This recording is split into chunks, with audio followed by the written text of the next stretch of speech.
하나님 감사합니다.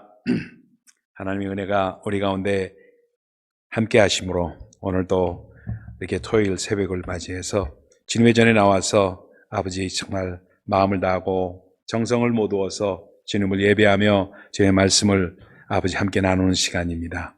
주님이 저희 시간 함께 하시고 축복하셔서 오늘 말씀 가운데 다시 한번 우리 이기는 자가 될 수 있도록 도우시고 우리의 아픔과 우리의 믿음의 한계와 여러 환경적인 어려움 다 이길 수 있도록 인도하여 주옵소서. 극복하는 자가 될 수 있는 귀한 은혜를 주심을 감사드리며 예수 그리스도의 이름으로 기도합니다. 아멘. 하나님의 말씀입니다. 요한복음 5장 1절부터 9절까지 교독하도록 하겠습니다. 1절부터입니다. 우리가 쭉 벌써 6번째 이기는 자라는 제목으로 말씀을 묵상을 하고 있습니다. 오늘은 우리의 육체의 한계를 이기는 자, 우리의 아픔을 이기고 육체의 한계를 이기는 자라는 제목으로 함께 나누도록 하겠습니다. 우리가 다시 한번 5번 했던 거를 정리를 할 필요가 있어요. 왜 정리를 하느냐 하면은 어떤 사람인지 우리 웹사이트에 들어와서 그 이기는 자 시리즈를 듣고 굉장히 그걸 보는 모양이에요. 그래가지고 저한테 연락이 왔어요. 연락이 오면서 너무 이기는 자가 극복하는 자라는 말씀 듣고 너무 마음에 감사하고 자기가 매일매일의 삶 가운데 어려움이 있지만 그걸 극복하면서 살고 있다는 그런 그 카톡이 왔어요. 카톡이 오면서 그래서 이게 참 굉장히 우리만 듣는 게 아니고 다른 사람들도 듣는구나 하는 것을 느꼈고, 두 번째는 우리 교회 가운데 듣지 않는 분들이 참 안타깝다 하는 생각을 또 했습니다. 그래서 암만 우리가 좋은 거를 해도 듣지 않고 보지 않으면은 아무 소용이 없잖아요. 그래서 그런 안타까운 마음이 있어 어떻게든지 홍보를 해야 되겠구나 하는 생각도 하게 됐고, 여러 가지를 했습니다. 그러면서 우리가 생각해 봐야 될 게, 지난 5번에 걸쳐서 했던 거에서 쭉 흐름이 있어서 이기는 자를 조금 더 해야 되겠다 하는 생각을 하면서 어저께 마음을 그렇게 먹으면서 준비를 했습니다. 근데 이기는 자의 첫 번째는 우리가 야곱이라는 사람을 봤습니다. 그래서 성경에서 제일 먼저 이기는 자, 하나님과 겨루 이겼다라는 이스라엘이 된, 야곱에서 이스라엘이 된 사람을 그분의 삶을 통해서 2번을 봤습니다. 그래서 이기는 자가 그는 그의 이름 야곱처럼 형의 그 발뒤꿈치를 붙잡은 자라는 그것처럼 그의 끈질긴 근성, 왜 뭐예요? 말씀을 붙드는 자가 되어야 된다. 그래야 이긴다 하는 말씀을 첫 번째로 나눴습니다. 두 번째는 뭐냐 하면 그러면서 말씀을 붙들다 보니까 어느 순간에 그 말씀을 붙든 말씀이 들려지는 말씀, 하나님의 음성으로 우리에게 다가온다. 그 음성을 듣는 자가 되어야 된다는 말씀을 나눴습니다. 그러니까 이게 참 중요합니다. 하나님의 음성을 어떻게 듣는가? 물론 우리 가운데 하나님께서 직접 말씀하실 수도 있지만 주님께서 주신 이미 written word, 이미 기록된 하나님의 말씀이 어느 순간 내 심령 가운데 막 울려 퍼지면서 들려지는 말씀으로 우리에게 다가오는 것, 하나님의 음성입니다. 그렇게 오는 수가 제일 많고 그렇게 해야 된다는 것을, 그렇게 될 때 이기는 자가 된다는 것을 야곱의 삶을 통해서 우리는 볼 수가 있었습니다. 그래서 세겜에서 있던 그가, 그렇죠? 세겜에서 있던 그가 베델로 올라가라는 하나님의 음성, 세겜의 그곳이 세겜이 그들이 정착해야 될 곳이라고 생각하고 있었는데, 그리고 자신의 조상들도 거기 있었기 때문에 거기가 아주 familiar한 플레이스였는데 거기 있지 말고 거기는 이미 너무 secular돼 있다. 그렇기 때문에 베델로 올라가라는 하나님의 음성을 듣고 올라간 그 사람 야곱이 승리하게 되었다는 것을 말씀을 나눴습니다. 두 번째 인물을 본 사람이 다윗이었어요.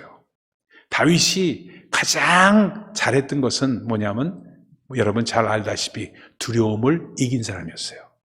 그의 삶 가운데는 항상 두려움이 있었습니다. 막내로 자라면서 형들에 찌들리고 맨날 양이나 치고 그렇게 대우를 별로 못 받고 그렇게 트리트도 못 받고, 좀 어찌 보면 왕따라고 하기엔 좀 심하지만 그러나 그렇게 별로 대우를 못 받는 형들 가운데서 이 시블링 가운데서 별로 그렇게 그런 사람이었습니다. 그러다 보니까 양치면서 항상 늑대도 오고 뭐도 오고 이런 어려움 가운데 항상 두려움을 어떻게 극복하는가를 하나님을 의지하는 것뿐이 방법이 없구나 하면서 하나님과 동행하는 삶을 하나하나 이뤄나갔던 다윗이었습니다. 그러면서 첫 번째 왔던 골리앗과의 싸움에서 전투에서 두려움을 이깁니다. 그렇죠? 두려움을 이기고 너는 정말 칼과 병기로 오지만 나는 만군의 여호와 이름으로 간다 하면서 이긴 그 사람이었습니다. 그래서 두려움을 이겼어요. 이스라엘 모두 떨고 있을 때 두려움을 이겼던 사람이었어요. 그러나 왕이 돼가는 과정 가운데 사울의 추격을 받으면서 항상 두려움에 떨었던 것을 볼 수가 있습니다. 그것을 극복했어요. 말씀으로 극복합니다. 그 다음에 왕이 된 다음에 또 그 아들 압살롬 때문에 어려움을 당합니다. 그렇죠? 그래서 압살롬에부터 쫓겨가면서 울며불며 가는 모습을 우리는 시편에서 보면서 함께 나눴습니다. 그래서 두려움을 이겨야지 된다. 두려움을 이기는 것은 결국은 하나님을 의지하고 하나님의 릴레이션십 외에는 없다 하는 것을 우리 세 번째 시간에 우리 함께 나누었습니다. 그러면서 네 번째 인물을 본 사람이 바울이었어요. 두려움과 조금 다른 것은 염려입니다. 염려는 두려움, 거의 비슷한 내용 같지만 염려는 달라요. 조바심을 하고 그리고 막 이렇게 하고 두려움과 비슷하지만 그러나 염려예요. 이 염려를 어떻게 바울은 이겼는가? 모든 염려를 주님한테 맡기는 습관을 들이면서 염려하지 말고 항상 우리에게 응답하시는 주님 앞에 너의 모든 염려를 주님 앞에 맡기면서 그 주님 앞에 아뢰는 그것을 우리에게 말씀을 주시면서 나눴습니다. 그래서 염려를 이기는 방법에 대한 말씀을 나눴고 그 다음에 에스더를 봤습니다. 에스더를 보면서 에스더에게는 정말 역전을 이길 수 있는, 역전을 시킬 수 있는, 승리할 수 있는 마지막의 카드는 죽으면 죽으리라라는 기도였다. 그렇죠? 죽으면 죽으리라. 그 삶을 착 주님 앞에 맡겨버리고 던져버리는 그 순간이 올 때 죽으면 죽으리라는 기도가 있어야지만 역전할 수 있다. 이런 것이 지난번 토요일의 말씀이었습니다. 그리고 오늘 이제 정말 우리의 육체의 한계, 질병으로서 오는 두려움, 어려움, 이것을 한 몽통으로 돼서 38년 된 병자, 이 사람을 살펴보면서 오늘 또 한번 나누기를 원합니다. 여러분 잘 아시다시피 베데스다라는 말은 어떤 말입니까? 은혜의 집이라는 뜻입니다. House of Mercy, 은혜의 집이라는 곳이었어요. 그래서 행각이 5개나 놓여 있는 곳이었어요. 우리 지난번 2월 달에 성지순례 갔을 때 베데스다를 갔습니다. 거기 뭐 망가지고 그냥 팍 파져가지고 전혀 연못이라고 볼 수 없는 이런 곳이었죠. 그렇지만 베데스다를 봤습니다. 그 House of Mercy, 거기 행각이 5개 있는 그곳에 정말 매트를 깔고, 매트가 뭐예요? 이렇게 자리를 펴놓고 거기 누워있건가 앉아있던가 하는 사람들의 투성이었습니다. 그 사람들은 전부 뭐였어요? 전승에 따르면은 그것은 간헐천이었어요. 여러분 간헐천이라는 말 들어보셨어요? 간간이 물이 이렇게 넘쳐 흐르는, 솟아오르는 것을 간헐천이라고 합니다. 그래서 넘쳐 솟아오르는 곳이기 때문에 넘쳐올 때 그것은 그 사람들의 생각으로는 천사가 내려와서 물을 휘젓는 것이라고 생각을 했고, 물이 휘저어질 때 아마 그것은 우리가 생각할 때 그것은 무엇이냐 하면은 꼭 온천 같은 물이 밑에서부터 막 올라와서 뜨거운 물이 올라오는 그런 곳이 아니었을까 하는 짐작을 갖게 하는 그런 곳입니다. 그것에 먼저 들어간 자가 병에 낫는다는 그런 전승을 가지고 있어서 38년 동안 거기 있었다는 겁니다.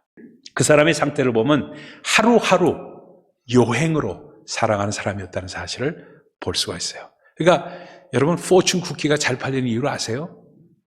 그래서 차이니스 음식 시키면 꼭 포춘 쿠키가 오고 그거 안 좋다고 버리다가 어떤 사람들은 이거 먹고 꼭 뜯어보고 거기 마음은 넘버가 있어요. 넘버. 그 넘버로 또 라토 하는 사람도 있어요. 로또. 예? 라로 하는 사람이 있어요. 그러니까 참 여행을 바라는 사람들이 그 포춘 쿠키가 팔리는 이유가 거기에 있구나 하는 생각을 할 정도로 그렇게 하루하루를 살아가는 우리의 삶 가운데 그렇습니다. 그러다 보니까 여행을 살아보면서 가다 보니까 언제나 뒤에 처져 있었어요. 언제나 뒤에 처져 있고 한숨만 팍팍 내쉬면서 있었던 그 사람이었습니다. 근데 그 사람은 어떤 사람이었냐 하면은 도대체가 내가 하려고 해도 안 됐어요. 안 되는데 왜? 딴 사람이 먼저 가니까 자기는 도대체 나를 델달릴 사람도 없고, 그러니까 그게 뭐예요? 그 사람의 한계였습니다. 내가 아무리 해도 안 되는구나. 아무리 해도 안 되는구나. 이거 어떡하나? 내가 물이 솟아날 때 딴 사람이 먼저 가니까 아무리 해도 나는 안 되는구나 하는 좌절감이 있었는데, 그 사람이 좌절감에도 불구하고 잘한 것이 뭐냐? 잘한 것이 뭐냐? 꼭 그 자리에 왔다는 겁니다. 꼭 그 자리에 왔다는 거예요. 이게 한계를 극복하는 방법 중에 가장 키워드예요. 꼭 그 자리에 있었다는 겁니다.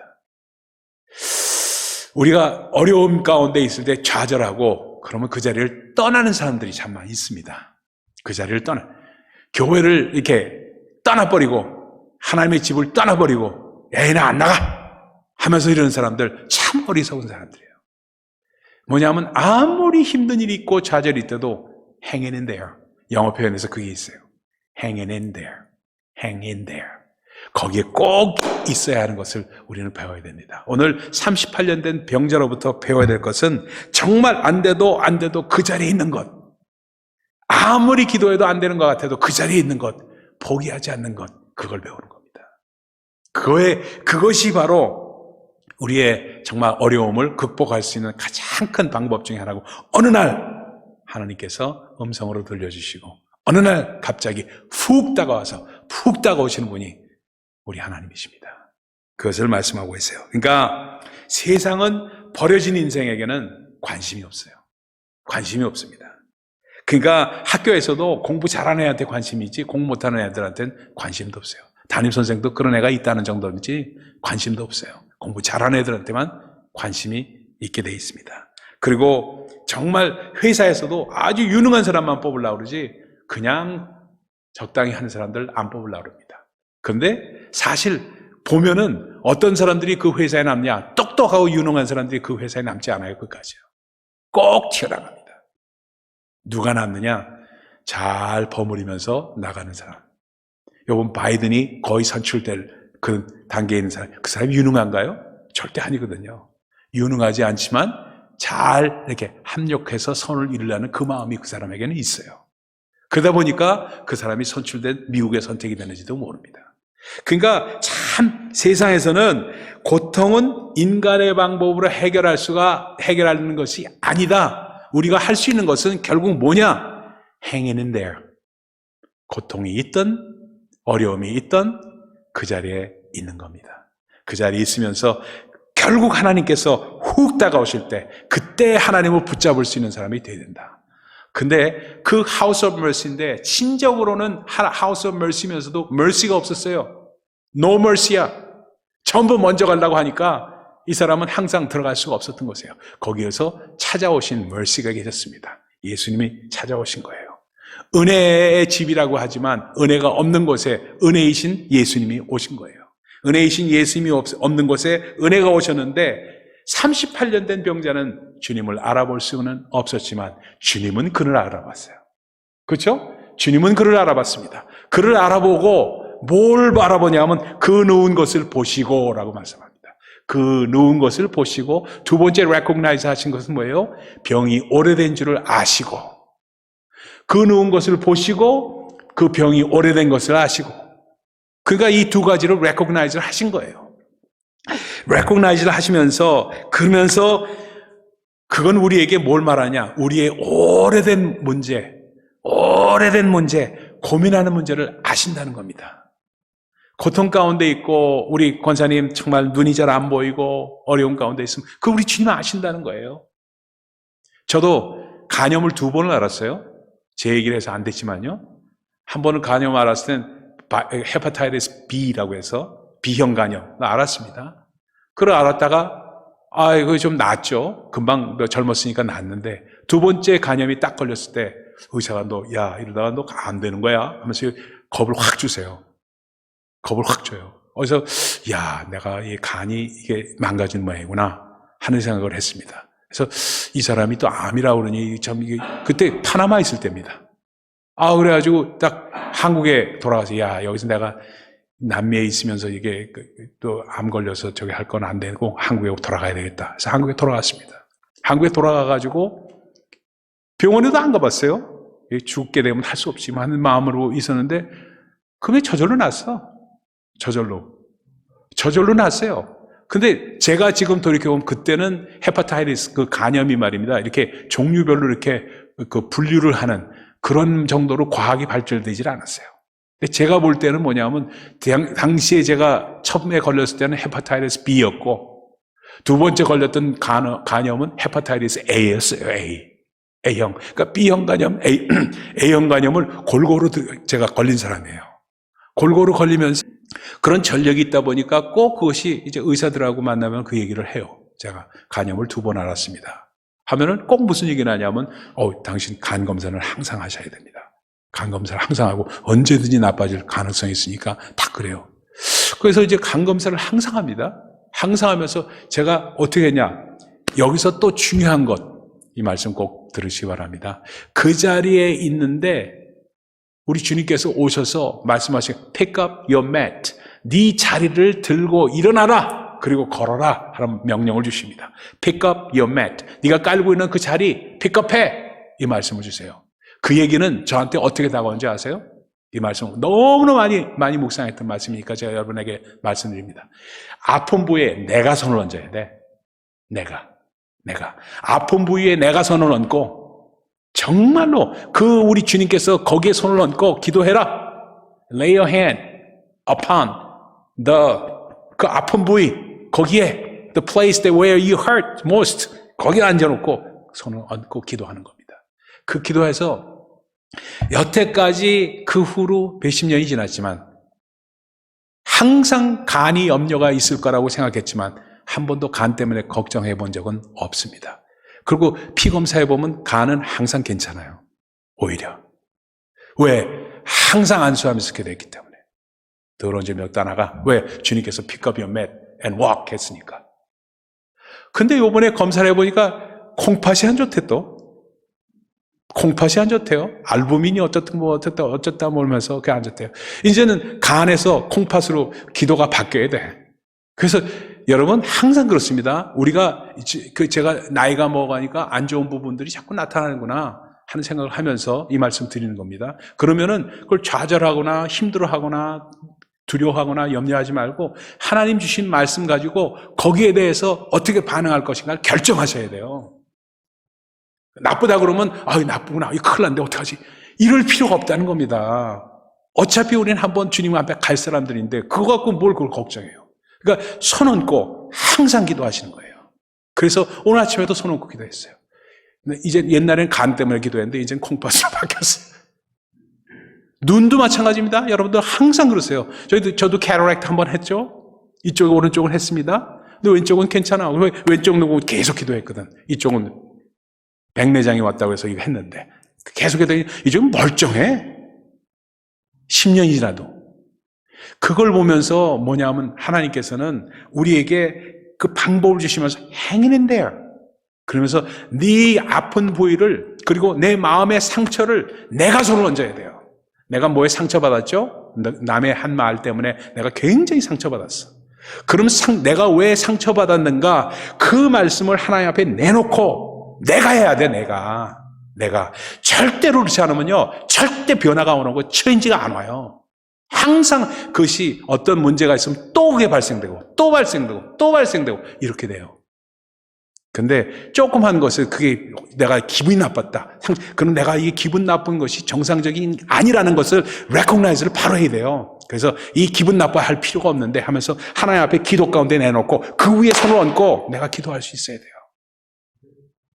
그래야지 극복합니다.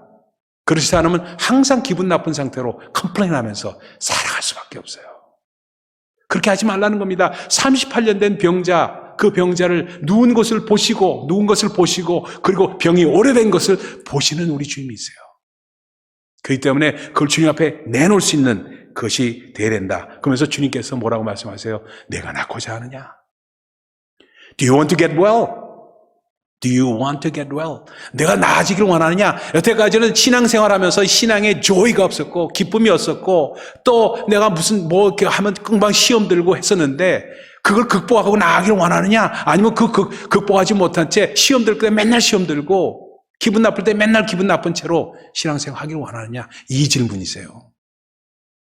극복할 수 있어야지 그걸 갖다가 맨날 그 자리에서 답보 상태로 있으면은 어디 발전이 있어요. 암만 설교 말씀 들어봐야 소용이 없잖아요. 그렇죠? 그러니까 극복할 수 있으려면 그 상처를 내가 recognize 해야 돼요. 나에게는 약점이 이거구나. recognize 하셔야 됩니다. 그러면서 어떤 한 의사 부부 얘기를 여러분에게 드릴게요. 의사 부부가 있었어요. 이 부부가 둘 다 의사니까 한 분은 여자분은 산부인과 의사고 남자는 내과 의사고. 그러니까 의사 부부니까 얼마나 똑똑하고 얼마나 뭐 배운 것도 많고 돈도 많고 뭐 그러잖아요. 그러니까 필요한 게 없어. 서로 간에. 그러니까 기대하는 바도 별로 없고 서로 간에. 그러니까 섬섬남이야. 뭐 의료 진료도 따로 하고 뭐도 따로 하고 맨날 하니까 점점 멀어진 거예요. 그 남편은 또 남편대로, 아내는 아내대로, 또 아들은 아들대로. 아들 하나 있는 거 그것도 이제 전부 뿔뿔이 흩어져서 이렇게 살아서는 안 되겠다. 해가지고 남편이 뭐라 그러냐면 여보 우리 헤어집시다 하고 선언을 했어요. 결별을 선언하고 나와서 내가 이렇게 해도 되는가 하니까 아들놈이 그거 얘기 듣고 아예 그냥 미국으로 가버렸네. 한국에 있는데 미국에 왔어요. 아들내가. 그러니까 떠나버리니까 야 내가 아들 하나 있는 것만큼은 내가 아버지로서 제대로 관계를 잘 맺어야 되지 않는가 하는 생각에서 이 아버지가 아버지 학교를 갔어. 예수 안 믿는 사람인데 아버지 학교를 갔어요. 여러분이 아버지 학교 아시죠? 예. 아버지 학교를 갔어요. 아버지 학교를 가가지고 얘기를 이렇게 들어보니까 뭐 이거 하고 저거 하고 하다 보니까 내가 종교를 가져야 되겠구나 하는 생각을 이 의사 아저씨가 한 거예요. 그래가지고 종교를 가져야 되는데 어떻게 해야 될지 몰라가지고 백그라운드가 불교야. 백그라운드가. 뭐 불교라고 그래서 불교 뭐 절에 가고 이런 사람이 있어요? 불교라고 말만 하지. 그죠? 그냥 불교 백그라운드라는 얘기뿐이지. 그래서 안 되겠다 싶어가지고 아버지 학교를 다닌 다음에 이 사람이 어떻게 했냐면 교회를 가끔 들러서 뒤에 앉아가지고 기도하고 나오고 이랬어요. 근데 어느 날 뭐라고 했냐면 기도하면서 하나님이라는 말을 처음 그 입에서 나온 거예요. 한 번도 하나님이라는 말을 안 했다가 아버지 학교 덕분에 하나님이라는 말을 한 거예요. 하나님, 내가 진짜 아버지 노릇도 제대로 해보고 싶고 남편 노릇도 제대로 해보고 싶은데 왜 이렇게 되는지 모르겠습니다. 하나님, 내가 정말 아버지 노릇도 제대로 해보고 싶고 남편 노릇도 제대로 싶고 우리 가정이 제대로 돼보기를 원하는데 어떻게 하면 될까요? 하면서 그때 그렇게 고백을 하는데 눈물이 확 쏟아지기 시작한 거예요. 여러분, 나의 문제를 진정으로 내놓을 줄 알고 recognize 할 때 그때 그걸 진실되게 주님 앞에 내놓을 때 정말 그 마음이 진실된 마음이면 눈물이 나오게 돼 있어요. 틀림없습니다. 내 마음이 진실되면 틀림없이 내 감정도 따라옵니다. 그래서 주님 앞에서 정말 기도하기 시작하고 하다 보니까 그 마음이 후련해. 딴 거 별로 변하는 건 없는데 마음이 후련해. 그래가지고 와서 집에 와가지고 아내한테 얘기했어요. 여보, 내가 이런 일이 있었는데 당신도 같이 교회 한번 가봅시다. 이건 부인이야 남편이 그럴 테니까 한번 가봅시다 해가지고 교회 이제 오기 시작해서 한 사람은 이쪽에 한 사람이 저쪽에 앉아가지고 같이 진실 게임을 한 거예요. 말하자면 이 사람들은 게임이지 어떻게 보면 진실한 마음을 갖자고 해가지고 한 거예요. 그러다가 점점 하나님의 만나는 그 가운데 나오게 되고 정말 가정이 다시 화합되는 역사가 있었다는 간증입니다. 여러분, 자비의 집이라는 것은 House of Mercy의 어찌 보면 우리 교회가 House of Mercy 베데스다입니다. 베데스다 교회 이름만 나와서 내세운 게 아니라 이곳이 정말 우리 가득한 교회가 베데스다예요. 베데스다 연못인데 그곳에 은혜가 없을 수도 있어요. 그냥 앉아 있을 수도 있습니다. 그러나 어느 날 갑자기 정말 suddenly, all of sudden 하는 말입니다. 정말 갑자기 그 말 이강 목사의 말씀을 통해서 들려오는 말씀이 내 뇌리와 내 심령을 꿰뚫는 말씀이 있을 때 그때 주님 주시는 음성입니다. 주님 주시는 음성이에요. 저는 그걸 하기 위해서 매일매일 정말 주님 앞에 무릎 꿇고 기도하고 있고 여러분 한 사람이라도 그 말씀이 정말 주님의 음성으로 받을 수 있는 사람이 오게 될 때 주님의 음성을 듣는 곳이 이곳이 된다는 말씀을 우리에게 주고 있습니다. 그때 무리동할 때 나를 정말 못에 넣어줄 사람이 없습니다 할 때 자포자기하지 않고 절대 포기하지 않고 희망의 줄을 놓지 않고 우리 자신의 처지를 하나님 앞에 아뢰를 수 있는 사람이 될 때, 그것을 진정 정말 기도할 수 있을 때, 주님 앞에 내놓을 수 있을 때, 내 문제, 그 주변의 문제, 내가 A라는 문제가 있는데 자꾸 A라는 문제가 A-만을 얘기하고 A에 대한 본질적인 문제를 주님 앞에 내놓지 않기 때문에 하나님과의 만남이 안 이루어질지도 몰라요. 그래서 변화받은 인생이 될 때 어떤 인생으로 나가는가? 일어나 내 자리를 들고 걸어가라 하는 주님의 음성을 듣습니다. 도저히 이 말씀은, 이 음성은 이 38년 된 병자가 거역할 수 없었어요. 그래서 일어나가지고 그걸 들고 걸어가는 그 모습을 우리는 오늘 본문 말씀에서 볼 수가 있습니다. 그래서 새로운 인생을 향해서 걸어가라고 하시는 주님의 음성입니다. 여러분, 한국에는 말입니다, 역술인들이 그렇게 많대요. 역술인들이, 점쟁이들이 많다는 얘기예요. 말하자면 점쟁이들이 얼마나 많으냐 하면, 여러분 생각해 보세요. 이 숫자만으로 봐도 놀랄 만하네요. 45만 명이랍니다. 깜짝 놀랐어요. 점쟁이가 45만 명이면 어떻게 되는 겁니까? 인구 140명당 한 명이 역술인이야. 이건 목사보다도 훨씬 많아. 이게 어떻게 이런 일들이 일어나고 있는가 하는 생각을 하게 됩니다. 그러니까 뭐냐면요, 하여튼 어떤 사람이 제일 많은가, 이번 주에 어떤 종목이 제일 주가가 오르는가, 이거 물으러 다닌대. 이거. 그래서 그거 주가, 그걸 그냥 번개팅으로 해가지고 그거 산다고 그거 물으러 다닌답니다. 이게 참 큰 문제예요. 큰 문제. 여러분, 우리 주님께서 지금 말씀하시는 것 기억하십시다. 다시 한번 정리해서 말씀드립니다. 우리 한계를 뛰어넘을 수 있어야 됩니다. 극복할 수 있어야 돼요. 우리가 극복할 수 없습니다. 우리가 극복할 수 없기 때문에 그 문제를 놓고 항상 베데스다에 앉아 있어야 돼요. 그곳에 있어야 돼요. Hanging in there. 포기하지 마십시오. 그리고 문제의 본질을 주님 앞에 내놓을 수 있어야 돼요. 내가 내 아내와 껄끄러운 문제가 있는데, 이런 문제가 있으면은 정말 이런 문제를 내놓고, 껄끄러운 문제를 내놓고 솔직하게 얘기할 수 있어야 돼요. 하나님 앞에 내놓을 수 있어야 됩니다. 내가 정말 교회에 이런 문제가 있는데, 이런 문제를 하나님 앞에 진실되게 내놓을 수 있어요. 내 신앙생활이 여기서 멈추지 않고 한 단계 더 나가야 되는데, 이거 왜 내가 못 나가는가, 그걸 볼 수 있는 사람이 되어야 돼요. 가장 중요한 단어 중에 하나가, 내일 또 말씀을 계속해서, 그래서 내일 설교를 승리라는 제목으로 붙였어요. 그래서 내일 말씀드리겠지만 가장 중요한 단어가 하나가 recognize 하는 겁니다. 내 문제가 어디 있는가? recognize 해야 돼요. 내 상처가 어디 있는가? 내 아픔이 어디 있는가? 내가 지금 간이 나쁜가? 어디가 나쁜가? 허파가 나쁜가? 어떤 게, 이걸 recognize 할 줄 알아야 돼요. recognize 하고 거기에 손을 얹고 내 자신이 기도하셔야 돼요. 그래서 솔직하게 주님 앞에 내 문제를 드러낼 수 있는 그러한 사람이 될 때, 38년 된 병자가 그 침상을 들고 일어나 걸은 사람, 그러한 놀라운 정말 낫는 역사가, 극복되는 역사가 있을 줄 믿습니다. 기도하겠습니다. 하나님 감사합니다. 오늘 이 시간에 주님 주신 말씀 가지고 우리도 온전하게 본질적인 문제를 주님 앞에 내놓을 수 있는 저희들 될 수 있도록 축복하여 주옵소서. 하나님 감사합니다. 정말 우리 마음 가운데 은혜가 넘쳐날 수 있도록 도우시고, 그 기쁨의 우물이 넘쳐날 수 있도록 도우시고, 우리의 심령 가운데 정말 상처가 마무리될 수 있도록 도우시고, 그 치료될 수 있으려면 우리 심령 가운데 있는 베데스다의 연못이 정말 물이 솟아오를 수 있도록, 이 우물물아 솟아나라 하는 기도가 나타날 수 있도록 도와주시옵소서. 그리하여 우리의 삶의 현장이 베데스다가 될 수 있도록 인도하여 주시옵소서. 함께 하신 주님께 감사드리며 예수 그리스도 이름으로 기도하옵나이다. 아멘.